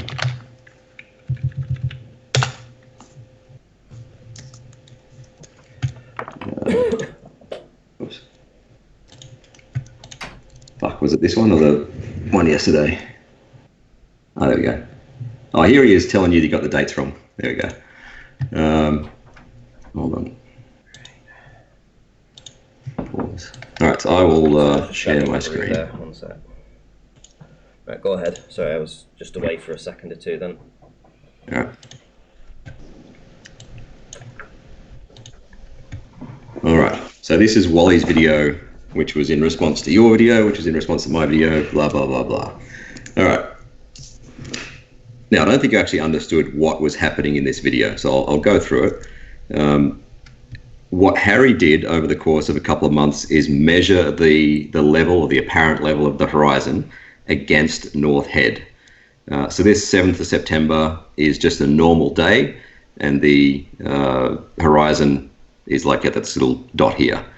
On 2 particular days, one the 16th of September, so that's a typo, it's meant to be 16, he saw the horizon rise, and corresponding to that, he saw more of a ship than he would otherwise see when it was at 30 miles. Do you understand why that's looming? No, because you've already told me now that it's on a globe. Well, my model explains it, yours doesn't. So. Well, yeah, I mean, I'm looking at just an image here, and I've got a bit of feedback that's coming through. I'm just looking at an image here that shows a boat in the distance, and we have better visibility, which is enabling to see that. I mean, can you Yeah, demonstrate? but it's not visibility. We can go to other videos Why of isn't Harry. it? Why would you say that? I mean, you do realize Because we that can show. There you go. you do realize that the atmospheric blockage will have an effect of lowering the horizon. Yeah. If that's the case, then you shouldn't be able to see 30 miles. You do realize We've got other videos of Harry. We've got other videos of Harry where the horizon is lower, but we can still see the bridge of a boat that's 30 miles away. So it's not visibility that's stopping us seeing 30 miles. Right. So, well, firstly, I just want to Right. I just want to get a concession from you that visibility will have an effect of lowering the horizon. Only when visibility is worse than your globe horizon. And Like now in Sydney. visibility will therefore also increase your horizon if it's a better visibility day. Only when visibility is so poor that you can't see the horizon. No, you can see further. Most of the when time you can, here, the horizon would be higher if you can see further on a given day. That's 99% of the time in Sydney, you can see the horizon clear and crisp and see things further than that. Have you got proof of that? Have you got proof of that? Harry's got it on the screen. So this is Harry- proof of what? This is proof of what in your? This is looming. So you can hang see on, the horizon wait has a gone minute. higher. Wait a minute. You've just said it's proof of looming. So can you Yes. demonstrate to me that that's been loomed up beyond Earth curvature? Because the horizon is risen. And when the horizon is at that No, mark that's at a the superior 7th, mirage. it's looming. That's I that's understand the superior word mirage. mirage to be I understand the word mirage to be a distortion. Other people use it differently. I say this is loomed up. It is higher in apparent position than it physically is. Well, firstly, I'm going to turn around and say that it's all down to, from my opinion, it's down to just the visibility on any given day, which will obviously increase or lower the height of the horizon. However, then you've got. however, Why do you if see this- the bridge of ships? Yeah, just a minute. But however, Sorry, you go. if this is a image that is in some way kind of a mirage, it certainly is. It can't be proven that it's being loomed up beyond Earth curvature. Firstly, but secondly, it can also be demonstrated that it's just a superior mirage. And I think in his video, he actually claims it is actually just a superior mirage. So there's a difference between a superior mirage, which is you physically need to have eyeballs on the object, which is then lifted up, as opposed to looming, which is being brought back from beyond the Earth curvature. Hang on. You said a few things there. I need to write down. Again, I'm not sure what you mean by beyond Earth curvature. I can bring up an image to show you this particular effect. Can I hang on? I'll say what I mean. I'll say what I mean, and then you can respond. Looming doesn't bring things up. How can I say it? I need to draw it, really. Refraction is a flattening of the curve, and it's either flattened a lot or flattened not very much. It's not like it goes over a curve and then something pops up behind it. Like it's flattening. It's a degree of flattening. I really need to draw that to explain it. It's terrible. As for superior mirage, hang on, no. Do you know what the effective Earth radius is? Do you know the concept of it? Sorry, say again. Do I know what it is? The effective Earth radius, so the 7/6R. Yeah. Okay. Do you know why it's there? Yeah. I'm not sure that you do. Can you please explain it? Well, I know why it's there in your model, but as it's your model, I think it's better that you explain it to my audience, because clearly you would be able to explain it better than a flat earther would. Okay, cool. So we've got a curved ray of light due to refraction, and that doesn't curve very much relative to the curvature of the Earth, right? So you can say that the radius of curvature for the ray of light is very large. So if that curvature was turned into a circle, it would be a very big circle. And you could say that the curvature of the Earth, the radius of curvature, 6,371 Ks, is relatively small. Doing the geometry for a very slightly curved ray of light with a tightly curving Earth is quite difficult using two curves. That makes the geometry very hard. So what they do is manipulate both of those curves such that the line of sight, or the light ray, is flat and straight. And if you adjust both of those, it has the effect of extending the Earth radius. All right, that's all it is. It's a geometric trick to make the geometry easier. So basically, it's basically just a sliding scale that if an observation defies the globe mathematics, you can adjust this 7/6R, and you can increase it or decrease it to make it match a perceived idea that this light is traveling around a globe. Close to the surface, the light rays can bend in sync with the globe. That is demonstrably, it's been measured, that density gradient. Right. When you get higher up in elevation, the density gradient gets more uniform. You apply something close to 7/6R, and then you apply it to something like Canigou or San Jacinto, and you've got 2,500 meters of a mountain missing, which cannot be explained by tides or shoaling or whatever. Get some elevation, long distance.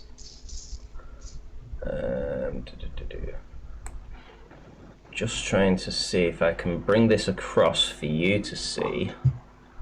And I'm going to show you what the difference is between the image that you've just presented and what in actual fact is a superior mirage. So let me share this screen. Yeah, like I said, we might have different definitions of what a superior mirage is. Well, it's quite obvious what a superior mirage is. A superior mirage is you have to have eyeballs on the image for it to then be lifted up and repeated. So I'm going to come across here and I'm going to hopefully at some point get something in focus. There we go. So here's a portion of this building that has a superior mirage on. Sorry, I just dropped out. Mute that off. There we go. Hang on. Right, so here is a superior mirage. So we have direct line of sight to this building at the bottom. This is the 1 foot observation. This is a video that I took just before, so I was about 2 feet above sea level when I took this. Yeah, and straight away I'm going to say don't do observations so close to the surface. But what you see here is it's like the rooftop has been lifted off this building and superimposed upon it. It's not been dropped, it's been raised up. Now that is a superior mirage. Absolutely. So it's inverted? No, it's not inverted. It's lifted up in proportion. But you have to have line of sight to it. You have to. So let's go back to that just bit there. So you have to have line of sight to it. Let me just see if I can pause it on the right part. Here we go. So you have to have a direct line of sight to the building first for it to then to be loomed up, right? You can't have, it's not behind Earth curvature being lifted up and then lifted up again. You've got direct line of sight to this building, and then the atmospheric effect has a superior mirage of it above it. When you say you have to have direct line of sight, yes. I interpret that to mean that you're saying light cannot bend. No, on this day we just have direct line of sight to this building. We've even seen a rock on the shoreline. And what we also see after having direct line of sight to this building here is we see the start of a superior mirage of the building above it. It's actually being lifted up. But you have to have direct line of sight to the building. The camera, your lens, whichever it is that you're trying to focus on, has to see the building in the first place for you to get this optical effect. I do disagree with that, but first of all, how do you know that you have direct line of sight geometrically and not refractedly, if that's a word? Okay, let's play along. Here we have a boat. The answer is you can't. Well, I can say that we see it because it's there. Here we have a boat that's moving through the channel, heading towards Haitian to go and do whatever. But here we are seeing a boat that's approximately 8.5 miles away, and there is no obstruction to that. In fact, there's no obstruction to anything in this particular footage. It's literally shore to shore. Everything that goes across this, you've got a boat, another small boat in the near ground, you've got some guys on a kayak, you've got this boat that passes through the imagery. You've also got shore-to-shore observations of the rock on the shoreline with the buildings, etc. Everything is just exactly as you would expect to see if you was just seeing it. That's it. Yeah, Now, and like I said, I'm conditions asking- can be such that it can refract in sync with curvature of the Earth. But also look at the water. Look how flat this water is. There's barely a ripple on it. These little waves here are no more than a couple of centimeters at most. There's no swell. There's no. You can't see any swell whatsoever. You can't. It was between. It was just as it had reached low tide. So there was no effects of the tidal movement at this time either. This is why when I'm saying the water was very flat, stationary level, had no forces acting upon it, and that is why we get this observation. And you're saying now that it's because of these flat surfaces, these flat waters, that we're able to get this gradient. Yeah, it prevents, if there's no wind, it prevents the mixing of the air, yeah. I mean, it can work in the opposite direction as well. Like you might have a really warm surface and cooler air higher above. And then you get massive inferior mirages. You do realise if you went out into the street and showed the average person this and say this boat here is 6 miles away, all of it should be hidden to Earth curvature. And yet we see it. And you know what my responsibility of that, right? Well, yeah, your response. I'm saying the average person would look at this and just say, look, we see this because it's there. And that is the truth, because we're the average still person asking, doesn't understand refraction. Yeah, but we're still asking, look, all you have is diagrams and images of rays and light bending around a curve. You've not been able to demonstrate it. My point is that when I asked, and where's Wally put his video out, and he showed a superior mirage, he didn't show looming. I think what you call a superior mirage, I would call looming. Looming to me is something appearing higher than it otherwise would be. Superior mirages to me are distortions. No. Looming Okay, so beyond Earth, beyond Earth curvature. So in the distance here we have the RNLI lifeboat station. Yeah. So that's like, I think it's 15.5 miles away. This RNLI lifeboat station, right? Where they launch the boats into the water. It's no more than 25 foot high. Yeah, so in your model, this is all being loomed up beyond Earth curvature, but we're just seeing it. But when you say beyond Earth curvature, I would say... You just have a model, though. You just have a model and diagrams which matches, of light, but you can't matches observation. Demonstrate it. This is what I've been asking for. Demonstrate. We can play... Sorry, talking over each other. Yeah, just demonstrate to us that this effect can be performed, repeated, shown to be repeated. You can create this atmospheric effect that allows for this to happen. What do you mean by create it's just it? a fairy tale. Otherwise, it's just a fairy tale. If I make observations, and I make predictions, for what would happen on a globe geometrically. I make a prediction for what happens on a globe with refraction, and I make a prediction for what happens on a flat Earth, and then I go and make these observations, and let's say the observations all match a globe with refraction. That's pretty good evidence that the Earth's a globe, and it disconfirms the other two. Let me just bring up this curvature calculator by, is it Walter Bislin? Walter Bislin.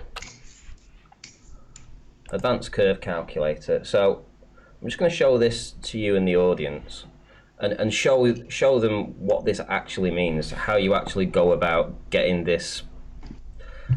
Now you can see this object in the distance, and then if you do this slider, if you move this slider across, you can see more of it, and if you go to this side of it, it's hidden.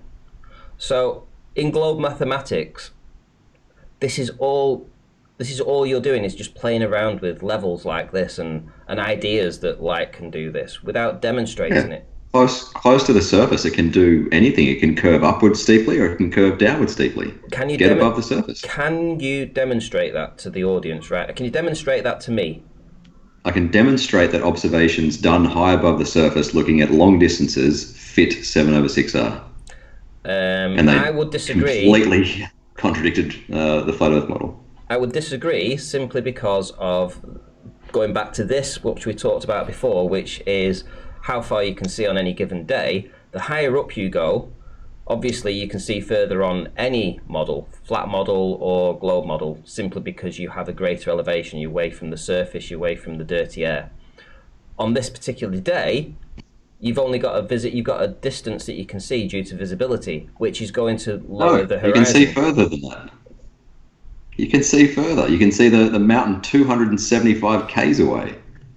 But obscured. Is that loomed? 2,000 meters obscured. Is it loomed? It does fit pretty close to 7/6R. Yeah, I think it was like 1.19. I think. So it's not a geometric. So it's not geometric then. It's all loomed. No.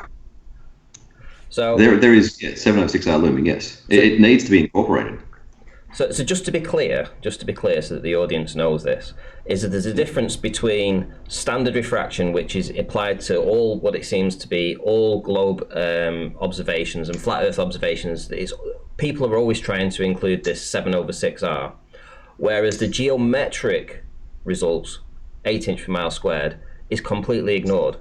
So you're already begging the question of a sphere when you include 7/6R. No, the observations match predictions of a model. There's no, assume a sphere or assume a radius and then prove it. It's my model makes predictions that get borne out in reality. Yours doesn't. No.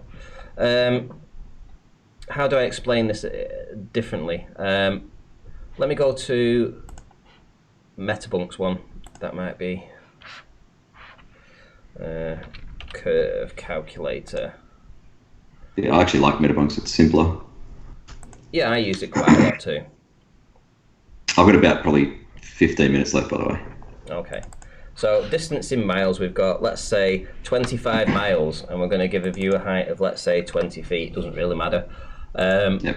What we're going to be looking at here is the difference between a geometric hidden and a refracted hidden. So the geometric hidden, which with no atmospheric effects at all whatsoever, blah blah blah blah, we're going to have a missing of 254 feet.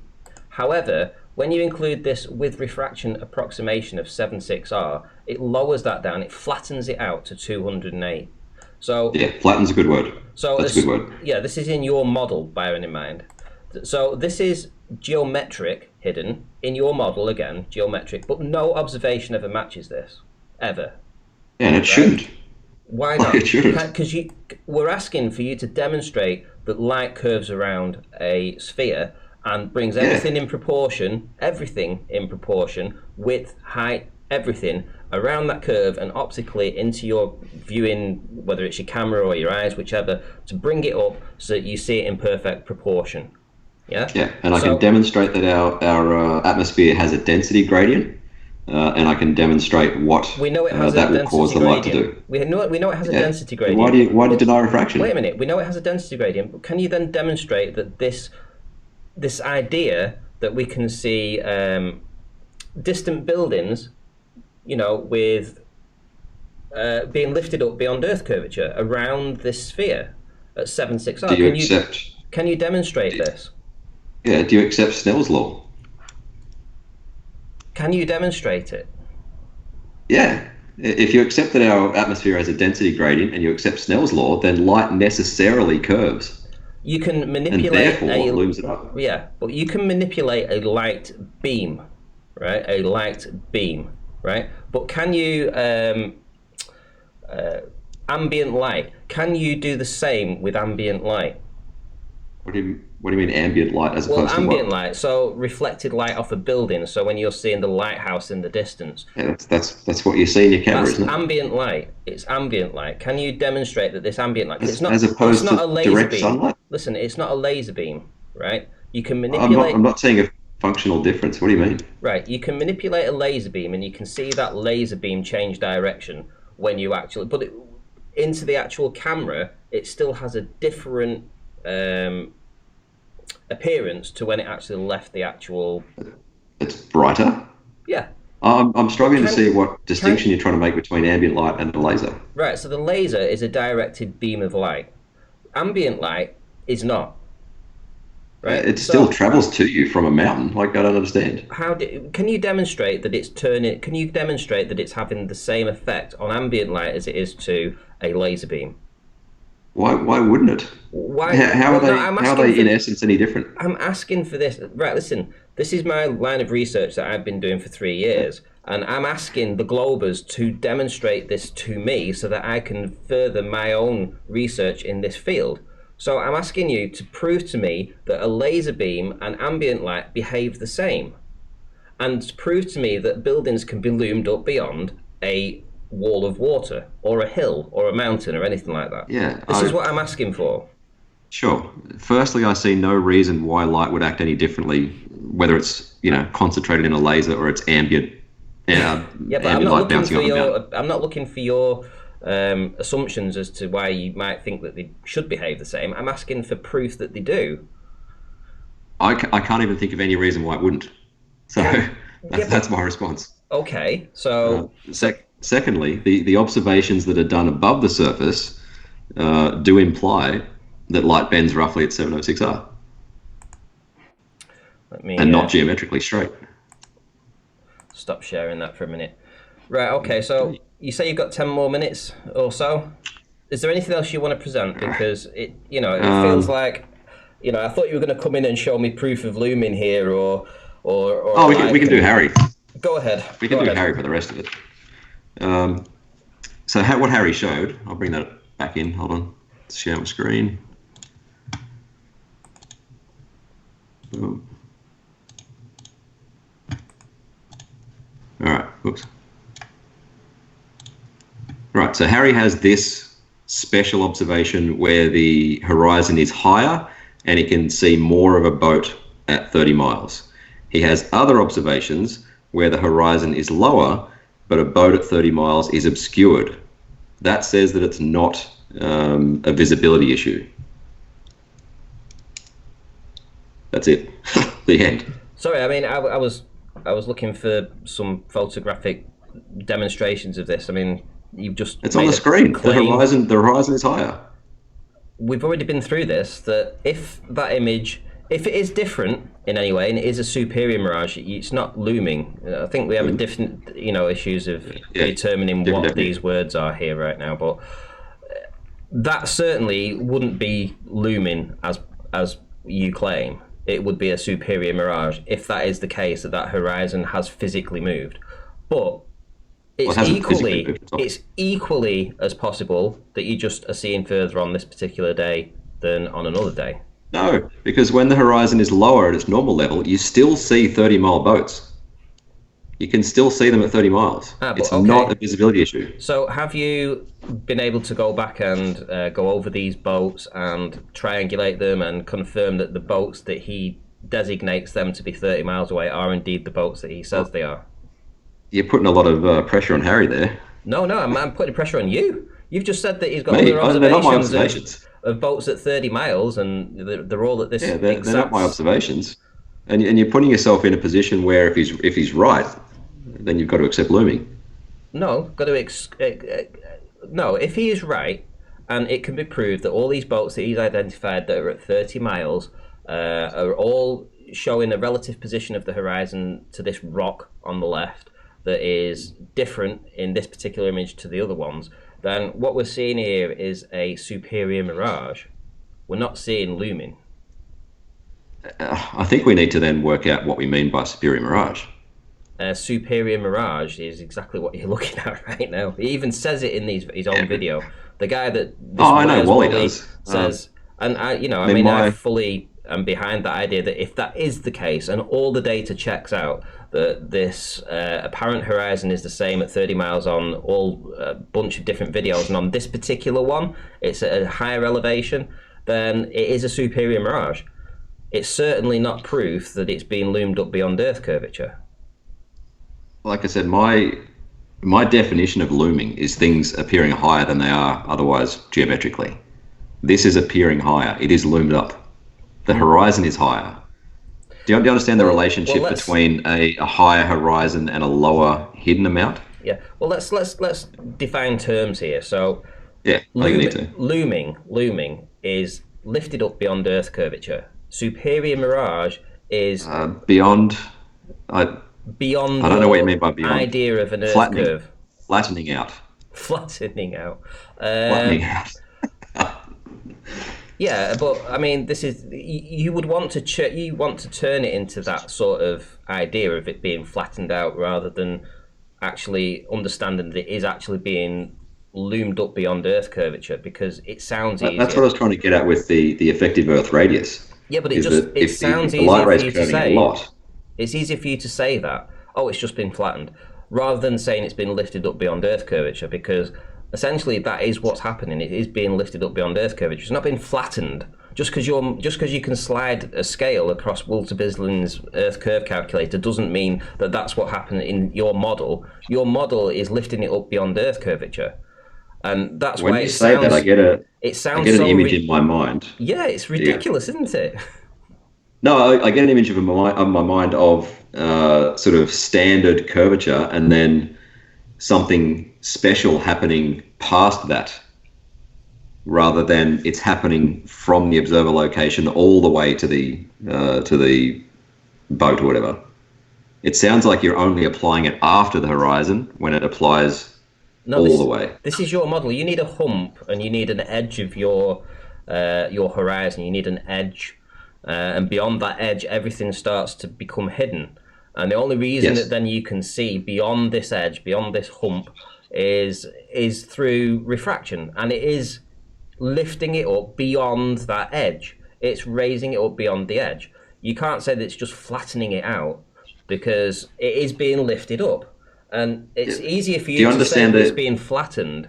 And the Globers would like to try and put this across that it's just being flattened out. It's just being flattened out, because it sounds so much more easy to swallow than say that the image is being lifted up beyond Earth curvature, right? That's why I explained the effective Earth radius, in that the light ray flattens out and causes the Earth to flatten out in proportion. So it's not. Yeah, I just take issue with the wording. Like it's weird.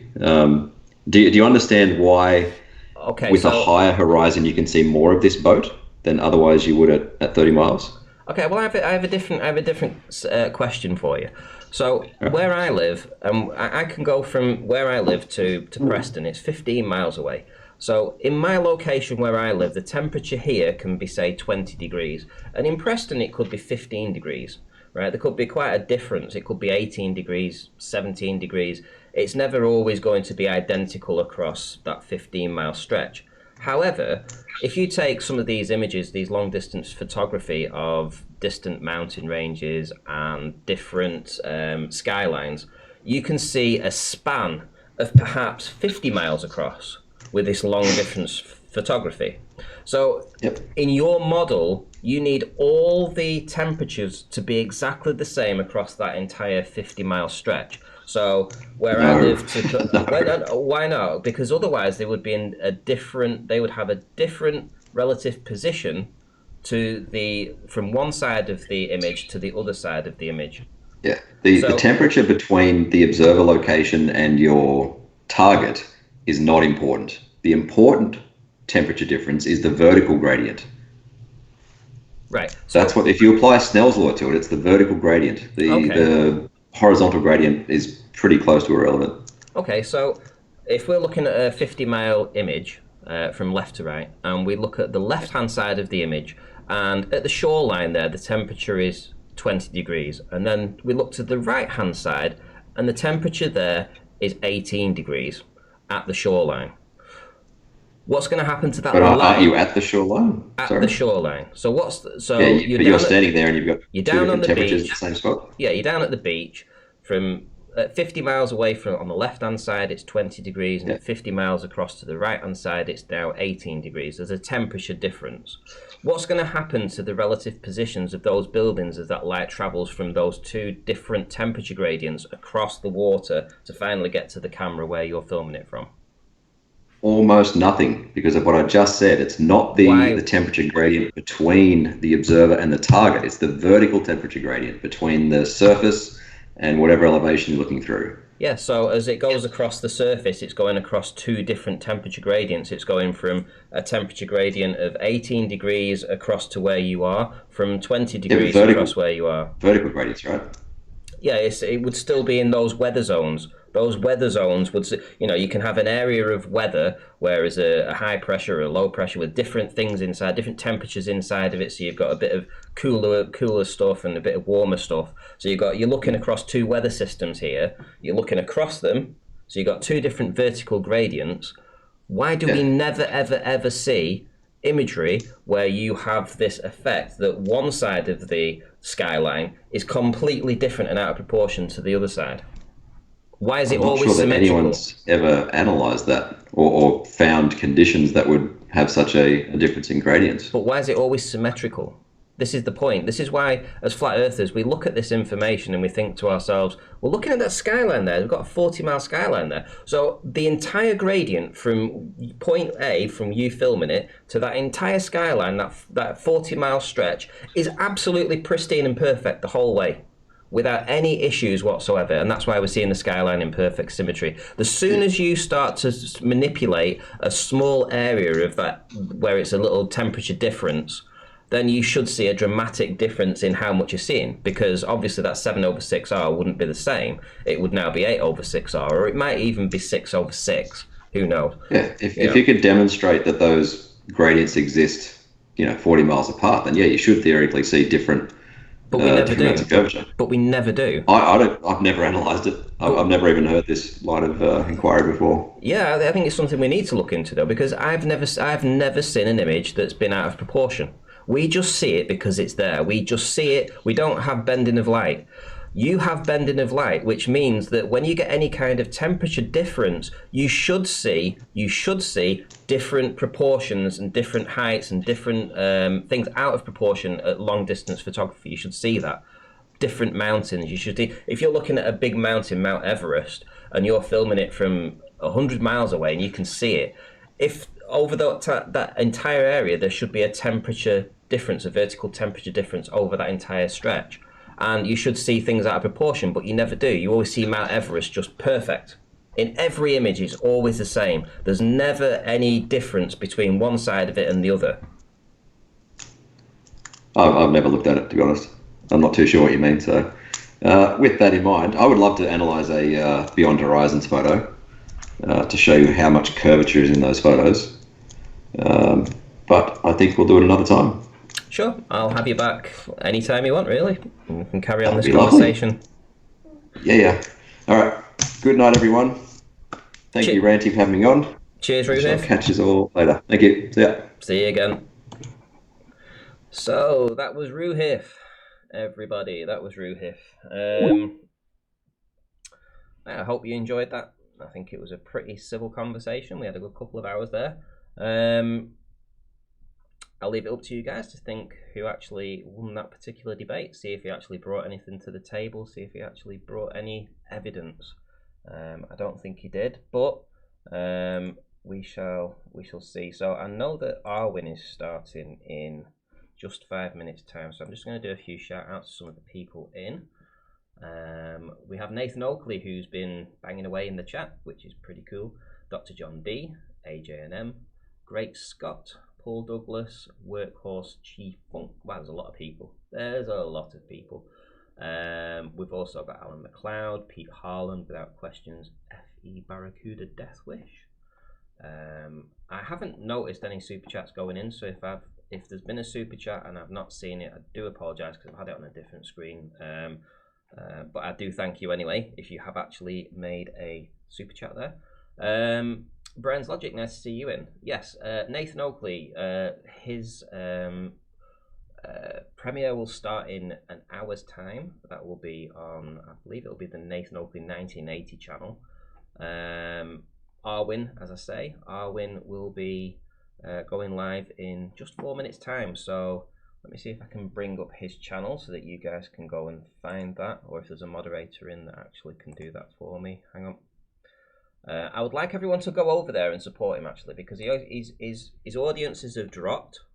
He hasn't been getting quite as many people as he used to get. He used to get over 100 people. I've got his Flat Earth Early Bird ready to go.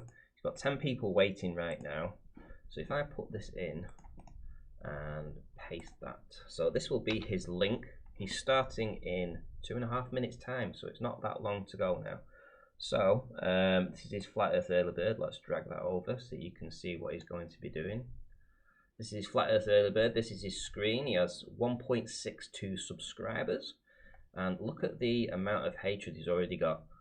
no likes and 17 dislikes. This is typical of what happens with Arwin's. He gets descended by a lot of trolls. So if you want to go over there and support him, I would really appreciate that. The link's in the box right now, so if you just want to click that, head on over, listen to what he's got to say. I'm sure he'll have something interesting to talk about. Thank you, Nathan, for the super chat. I think actually that's the first super chat in the last 6 streams that I've done. So I know that Christmas has been and gone, and people are struggling financially. But yeah, I do appreciate that. 79 pence. It will come in very handy. I'll buy myself a chocolate bar with that. Right, okay. Right, so ZZ Curve. Ranty was very polite. Good on Ranty. Yeah, I'm always polite for the most part. People are nice to me. I'm nice to them too. Right, as I say, thanks very much. I appreciate everybody for stopping by. And I'll see you all in the next one. And go over and watch Arwin now.